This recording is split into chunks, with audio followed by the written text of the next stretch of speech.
अगर ये 4.25 एकड़ से बाहर की जमीन में एक ईंट भी उखड़ी होगी तो मैं ईंट से ईंट बजा दूंगा, ये बता रहा हूँ। कितनी बड़ी साजिश और कितना बड़ा षड्यंत्र यहाँ पर किया गया है। विधायक जी ने मैंने सवाल किया था, लेकिन विधायक जी ने मेरे इस बात का कोई जवाब नहीं दिया। उन्होंने क्या कह के गए? वो कुछ नहीं बोले। वो कल तो फोन भी नहीं लग रहा था विधायक साहब का, ना महापौर जी का लग रहा था, सबका किसका स्विच ऑफ था? कल सारे नेताओं का फोन स्विच ऑफ था। सामान सब, ये बेड देखिए, बेड वोड एकदम बिछा हुआ दबा हुआ है, देखिए। अब वो देखिए बेड का एक हिस्सा तोड़ के कैसे फेंके हैं। क्या ये आसियाने फिर से बन जाएंगे? क्या विधायक जी इस बात का भरोसा दिला सकते हैं? ये लोग बस कारपोरेट जगत को बढ़ा रहे हैं और जितने भी मीडियम क्लास लोग हैं और जितने निचले वर्ग के लोग हैं उसको ये कुचल रही है सरकार, और इससे घटिया सरकार तो हो ही नहीं सकती। आज राजा का एकदम से पदार्पण होता है और बहुत नाटकीय स्थिति में राजा की उपस्थिति होती है इस मलबे के बीच में, और जो हताश निराश परेशान पीड़ित लोग हैं उनके बीच में। हालांकि राजा को आज विरोध भी झेलना पड़ता है, लेकिन जो उनके आइड साइड नेता थे वो समझाने बुझाने का काम करते हैं और ये कहते हैं कि राजा आपके जख्मों पर मलहम लगाने के लिए आए हुए हैं। लेकिन अब इस मलहम का क्या किया जाए, क्योंकि ये जो आसियाने ध्वस्त हो चुके हैं, खत्म हो चुके हैं और मलबे में तब्दील हो चुके हैं, क्या इन इमारतों को, इन घरों को दोबारा से खड़ा किया जा सकेगा? इस मलबे में सिर्फ ईंट पत्थर गारा ही दफन नहीं हुआ है, बल्कि सैकड़ों सपने भी होंगे, वो भी यहाँ दफन हो गए होंगे। किस नाटकीय तरीके से आज जेसीबी को लाया जाता है, मलबे पे खड़ा किया जाता है, मलबे को उठाने की कोशिश होती है और वहाँ पर पदार्पण होता है रुद्रपुर के क्षेत्रीय विधायक शिव अरोरा जी का। और लोगों से जब उनकी एक तरीके से विरोध का सामना करना पड़ता है तो फिर जो उनके साथ नेता होते हैं या ये कहिए कि छुटवैया नेता होते हैं, वो झूठा दिलासा देने का काम करते हैं कि विधायक जी आज हैं, आज आए हैं, कल यहाँ मौजूद नहीं थे और उनके रहते कुछ भी गलत नहीं होगा।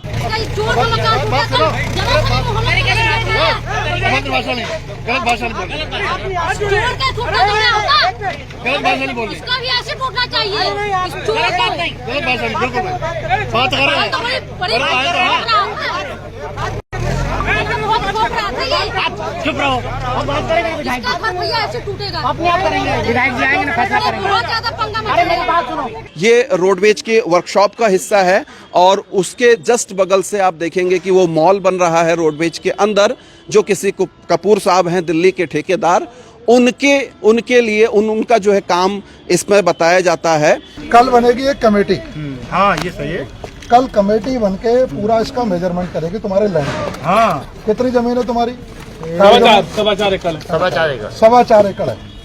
देखो तुम ये ध्यान रखो राणा जी, तुम सरकार के अधिकारी, हाँ, तुम किसी कपूर के, किसी डीलर के, मेरी बात सुन लेना, किसी का प्रतिनिधि नहीं, सरकारी काम या सरकारी कोई मुद्दा होगा उन दोनों को पकड़ लो, उसमें तुम्हारी मजबूरी है कि चीजों को करना, तो सरकार के निर्देश का पालन करना। लेकिन सरकार के निर्देश के पालन के नाम पर किसी का कोई हित नहीं सधेगा, इस रुद्रपुर में तो नहीं सधेगा। नहीं बिल्कुल नहीं, ये तय बात मान कि जो कमेटी बनाने की बात आप आज कह रहे हैं, क्योंकि मसला ये आज का नहीं है, वो कल से पहले क्यों नहीं हुआ? अगर कमेटी बनकर ये चीज तय होनी थी कि ये जो जगह है वो रोडवेज की है या नहीं है, क्योंकि आज शिव अरोरा जी ने इस बात को कहा है कि जो 4.5 एकड़ जमीन रोडवेज की है उसकी पैमाइश होनी चाहिए। तो क्या बिना पैमाइश के ये पूरी कार्रवाई कर दी गई? और अगर ये बिना पैमाइश के कार्रवाई कर दी गई है तो उसमें राजस्व विभाग के कर्मचारी अधिकारी क्या कर रहे थे, रोडवेज के जो एआरएम हैं यहाँ के वो क्या कर रहे थे, और जो अन्य संबंधित विभाग हैं वो क्या कर रहे थे? तब ये बात समझ में आती है कि राजनेताओं से निकलकर जो गठजोड़ शुरू होता है वो ठेकेदार और अधिकारियों तक पहुंचता है, और उसी की मिलीभगत का परिणाम ये मलबा आप आज यहाँ देख पा रहे होंगे। ये कमेटी की रिपोर्ट के हिसाब से जो 4.5 एकड़ जगह है ये तुम्हारी पूरी नहीं है और ये जगह उसमें का हिस्सा है। तब तक किसी प्रकार की कोई जेसीबी यहाँ नहीं चलेगी। ये किसकी जमीन है, किसकी जमीन है, इससे कोई मतलब नहीं। आज का मुद्दा ये हो सकता है कि इनकी रजिस्ट्रीशुदा जमीन ना हो सकता है, लेकिन उसके बावजूद भी जो आदमी वहाँ 40 साल से 50 साल से रह रहा, उसे बिना बात के हम उजड़ने नहीं देंगे। अब राणा जी इस बात को समझ लो, तुम मेरा नेचर जानते हो, इस 4.25 एकड़ इस बात को तुम जानते हो। अगर मैंने कह दिया तो फिर मैंने कह दिया, ये बात ध्यान रखना। इसी तरीके से ये मत करना कि विधायक जी अब चले गए, शाम को जेसीबी बुला लूं, सुबह जेसीबी बुला लूं। अगर कोई ऐसा काम करने की बात तो फिर मैं सामने खड़ा हूंगा, तो पर मुझे भुगतना पड़ेगा तुम्हें। मेरा फिर गुस्सा बड़ा खतरनाक है। अगर ये 4.25 एकड़ से बाहर की जमीन में एक ईंट भी उखड़ी होगी तो मैं ईंट से ईंट बजा दूंगा, ये बता रहा हूँ। मतलब अगर 4.25 एकड़ से, जिसमें कोर्ट का कोई आदेश नहीं है, और 4.25 एकड़ की अगर बाहर की है और तुमने अगर ये जेसीबी चलाई है तो उसका जवाब देते नहीं बनेगा तुमसे। जेसीबी हटा देना, मुझे नजर ना आए, मेरे सामने हटवाओ। ये खड़ी क्यों है अभी तक? कल भी ये बात कही, कल ये माने क्यों नहीं? ये था नहीं भाई साहब, ये था नहीं।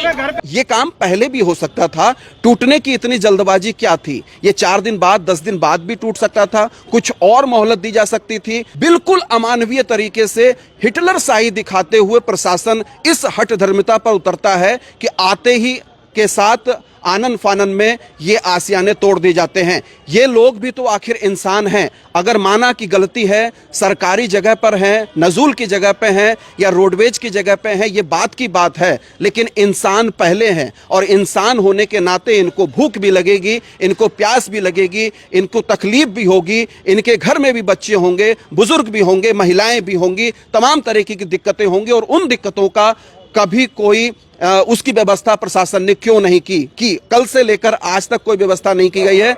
और विधायक जी भी गाल बजाकर चले जाते हैं, लेकिन जो फौरी तौर पर मदद चाहिए लोगों को, वो मदद नहीं होती है। बिना पुनर्वास के कोई आसियाना नहीं टूट सकता, ये सुप्रीम कोर्ट की गाइडलाइन भी कहती है। और उसका अनदेखा लगातार इस रुद्रपुर के अंदर हो रहा है। और जब रुद्रपुर टूटता है, तब रुद्रपुर का राजा वो बंसी बजा रहा होता है, सेम उस तरीके से जैसे कि रोम जब जल रहा था तब वहां का नीरो बंसी बजा रहा था। तो इन नाटक नौटंकियों से बाहर निकलकर लोगों की सुध लेने का काम कोई करेगा या नहीं करेगा? आज शिव अरोरा जी आए थे, क्या कुछ मरहम लेकर आए थे और कितना आप लोग संतुष्ट हो पाए उनसे? देखिए, इस मरहम से तो अब कुछ नहीं होना। जब हमारे बच्चों का आईडी कार्ड और ड्रेस सब कुछ नहीं मिल पाया, विद्यालय से भी हाथ जोड़ने पड़े कि आज उनका एग्ज़ाम है बोर्ड का, वो एग्ज़ाम ले लीजिए। और कल सबको हम लोग कोशिश करते रहे कि ट्राई करें कि किसी तरह से रुक जाए 2-4 दिन के लिए। बच्चे थे नहीं, हम लोग थे नहीं, इनकी पत्नी केवल घर में थी, छोटे भाई की। वही आनंद फानन में लेके जेसीबी लेकर रोडवेज के कर्मचारी, राजस्व के अधिकारी, बिजली विभाग के लोग ये एकाएक कैसे आ सकते हैं सबको? और ये एकाएक आ जाते हैं। और रुद्रपुर के जो रहनुमा हैं, जो नेता हैं, उनको कानों कान खबर ही नहीं होती है। नहीं, बिल्कुल ऐसा तो नहीं हो सकता कि उनको खबर ना हो। हाँ, खबर होने के बावजूद भी हम लोगों के द्वारा ट्राई भी करने के बाद हो सकता है कि नहीं खबर भी कह सकते हैं। वो कह रहे हैं कि नहीं खबर है। आप लोग तो अपना दुखड़ा रोने के लिए पहले भी गए थे ना? हाँ, पहले उनके पास गए थे, 1-2 बार लोग और जा करके मिल पाए। हम लोग नौकरी पेशे वाले, छोटी नौकरी वाले लोग हैं। ठीक है। अपने बच्चे पालने के लिए काशीपुर थे, छोटे भाई जिनका घर था वो काशीपुर थे। काशीपुर से आते आते पहले ये पता लगा कि आज नहीं तोड़ा जाएगा। अच्छा। 21 तारीख के बाद तोड़ा जाएगा। तो हम लोग भी तैयारी में थे कि चलो। नोटिस दिए कब गए थे आपको? नोटिस वो किसी प्रशासनिक विभाग द्वारा नहीं, ये नजुल की भूमि पर रोडवेज के द्वारा नोटिस दिया गया, जो कि लीगल नहीं था। उसका तो नजूल की भूमि पर जो अधिकार होगा वो तो निगम का होगा ना, होना चाहिए। रोडवेज का अधिकार तो नहीं होगा, निगम का अधिकार होगा। दर्शकों, यही दाल में काला है, और बल्कि पूरी की पूरी दाल काली है। जो आपको समझना पड़ेगा कि अगर ये जगह नजूल की थी और उस नजूल की जगह को खाली कराने का जो राइट्स था या जो जरूरत पड़ती है, वो रोडवेज से ज्यादा नगर निगम को पड़ेगी। और माननीय मुख्यमंत्री पुष्कर सिंह धामी जब इस बात को कह चुके हैं कि रुद्रपुर की नजूल की भूमि को फ्री होल्ड कराने की कार्रवाई की जाएगी, और यहां के जो भारतीय जनता पार्टी के नुमाइंदे हैं, विधायक हैं, महापौर हैं, वो इसी नाम पर चुनाव भी जीतते हैं कि नजूल की भूमि को फ्री होल्ड कराया जाएगा, तो फिर ये क्यों तोड़ा जाता है? क्या इनकी जमीन, नजूल की जमीन थी, वो फ्री होल्ड नहीं हो सकती थी? यहां आपको समझना पड़ेगा कि कहां पर गड़बड़ झाला है, कहां पर जो है साठगांठ हुई है। सर, उसमें हमारे पास 1997 से इसका हाउस टैक्स है। अच्छा। पुराना बिजली का बिल है। हाँ। और फ्री होल्ड में 1,84,000 रुपए माता जी के नाम का सन 11 से जमा है। जमा है जमा है 1,84,000 रुपए। 1,84,000 रुपए रसीद भी आपको दिखा ये जो है फ्री होल्ड करने के लिए जमा कर रखा है। जी हाँ, बिल्कुल जमा। अब बताइए, क्या मुख्यमंत्री के जो दावे हैं, घोषणा है, उसको सच माना जाए, या विधायक शिव अरोड़ा या जो अभी अभी महापौर बने हैं विकास शर्मा, उनकी बात को सच माना जाए? क्योंकि इसी दावे और इसी नाते वो चुनाव जीते थे, महापौर बने थे, विधायक बने थे कि फ्री होल्ड कराई जाएगी नजूल की जमीन पर, और 2011 से फ्री होल्ड का पैसा जमा है, बावजूद उसके ये आसियाने तोड़ दिए जाते हैं। तो आप समझिए कि कितनी बड़ी साजिश और कितना बड़ा षड्यंत्र यहां पर किया गया है। जब विधायक जी आए थे तो उनसे सवाल नहीं किया आपने कि कल आप कहां थे जब ये टूट रहा था? विधायक जी ने से मैंने सवाल किया था, लेकिन विधायक जी ने मेरी बात का कोई जवाब नहीं दिया। उन्होंने क्या कह के गए? वो कुछ नहीं बोले। वो नहीं, कुछ कमेटी वमेटी की बात तो कर रहे थे कमेटी ना? की बात कर रहे थे कि कमेटी बैठाई जाएगी, नपाई होगी कि इनकी रोडवेज की जमीन जितनी है, हाँ। अगर उतनी होगी तो फिर वो कह रहे कि रोडवेज पे कार्रवाई करी जाएगी, अधिकारियों पे कार्रवाई करी नहीं, जाएगी। तो कार्रवाई की जाएगी तो ये कार्रवाई पहले क्यों नहीं हो सकती थी? मैंने यही ये पूछा। कल टूटने से पहले भी जांच कमेटी बैठ सकती थी। कल ये टूटने से, ध्वस्त करने से पहले, मकानों को ध्वस्त करने से पहले भी कमेटी बैठ सकती थी, जांच हो सकती थी। ये देखा जा सकता था कि 4.5 एकड़ जमीन पूरी है रोडवेज की या नहीं है। कुछ लोग यहाँ रोडवेज के ही कर्मचारी थे अच्छा, और उनको दबाववश उनको नौकरी से भी निकाल दिया गया।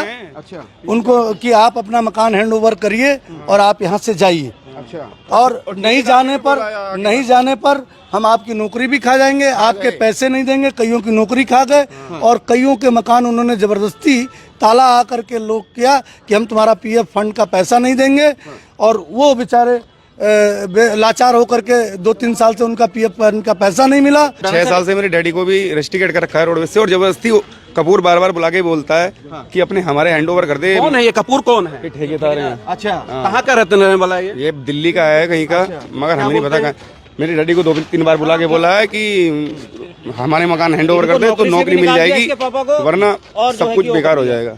सब कुछ नौकरी से 6 साल से निकाल रखा, मेरे को, मेरे चाचा को भी, मेरे पापा को भी, मकान भी तोड़ रहे हैं, और 2-3 और हैं रोडवेज वाले जिनको निकाल। नेताजी आए थे, विधायक जी आए थे, संतुष्ट हुए उनके आने से? संतुष्ट क्या हुए? उन्होंने बोला है कि हाँ मीटिंग करेंगे आज शाम को, देखते हैं क्या करेंगे क्या नहीं होगा। मीटिंग जो आज शाम को हो रही है वो कल शाम को क्यों नहीं हुई, या पहले क्यों नहीं, परसों शाम को क्यों नहीं? कल तो फोन भी नहीं लग रहा था विधायक साहब का, ना महापौर जी का लग रहा था, सबका। किस किस का स्विच ऑफ था? कल सारे नेताओं का फोन स्विच ऑफ था। किस किस को लगाया आपने? विधायक जी का भी बंद था और मेयर जी का भी बंद था। सबका लगाया था नंबर, सबके फोन स्विच ऑफ जा रहे थे, और उसे भी पता करा था कि विधायक जी कहीं बाहर गए हुए हैं, यहाँ पे है। ये बड़ी बात है कि जब जब रुद्रपुर टूटता है तब तब विधायक जी बाहर होते हैं, तबीयत खराब है। हाँ बोलिए। हॉस्पिटल में एडमिट है। हाँ, हाँ, वो लड़के के पास है, वो बीमार है इस टाइम, हॉस्पिटल में है। हाँ। अच्छा। और यहाँ पर रोडवेज में नौकरी करते थे, उनका नाम था श्री सुखीलाल। अब मैं उनकी पत्नी हूँ श्री कंचन देवी, और यहाँ से रिटायर हुए। थोड़ा सा खड़ा हो जाएंगे आप? खड़े होकर बोल पाएंगे क्या? खड़े हो जाएंगे तो फिर सही रहेगा। हाँ, उनको रिटायर हुए। घर कौन सा वाला घर है आपका? यही घर है। यही घर था। यहाँ नीचे मंदिर था, यहाँ नीचे दुर्गा जी का मंदिर था, उसमें हम अखंड ज्योत जलाते थे 40 बरस से।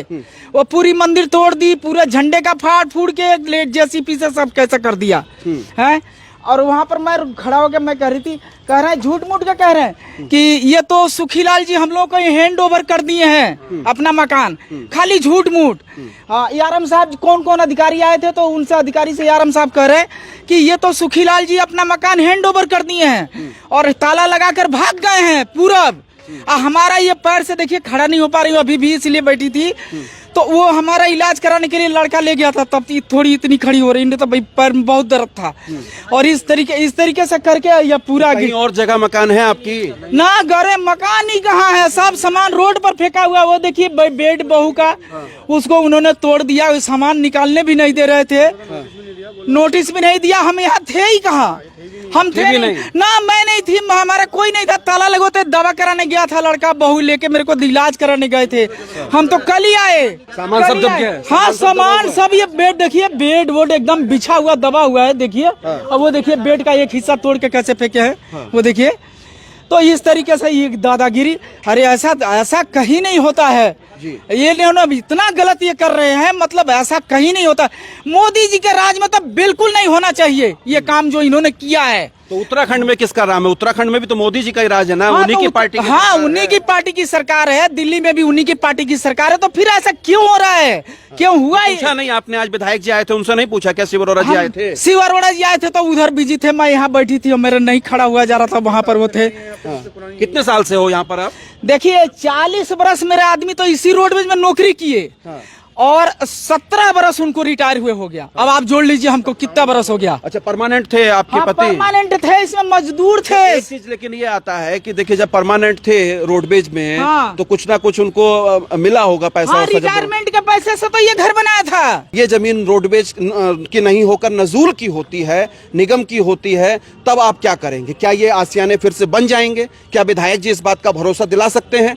या विधायक जी इस बात का भरोसा दिला सकते हैं कि ये जितने लोग उजाड़े जा रहे हैं इनका कहीं दूसरी जगह पुनर्वास करा देंगे? लोहिया मार्केट के उजाड़े गए व्यापारियों का पुनर्वास तो आप 2 साल में नहीं करा पाए अभी तक। समोसा व्यापारियों का जो दुकानें थी उनका आप पुनर्वास नहीं करा पाए हैं, तो अब इन पर क्या उम्मीद की जाए? ये लोग बस कारपोरेट जगत को बढ़ा रहे हैं और जितने भी मीडियम क्लास लोग हैं और जितने निचले वर्ग के लोग हैं उसको ये कुचल रही है सरकार, और इससे घटिया सरकार तो हो ही नहीं सकती। एआरएम को सबको पैसा गया हुआ है ठेकेदार का। एआरएम पर बात आ रही है। जो रुद्रपुर रोडवेज का जो एआरएम है उसकी सांठगांठ, उसकी मिलीभगत। आज जब बैठे यहाँ खड़े हुए थे राणा जी, जब शिव अरोरा राणा जी एआरएम को हड़का रहे थे तो बता रहे थे कि आप जानते हैं मेरे बारे में, मेरी कार्यशैली के बारे में। उस स्टेटमेंट को शिव अरोरा जी के सुनिएगा तो ऐसा लगेगा बिल्कुल सिंघम स्टाइल में जने क्या कर देंगे, पूरी क्रांति ला देंगे, भूचाल मचा देंगे इस आसियाने के टूटने के बाद। अब देखिए, दूध का दूध और पानी का पानी क्या होगा,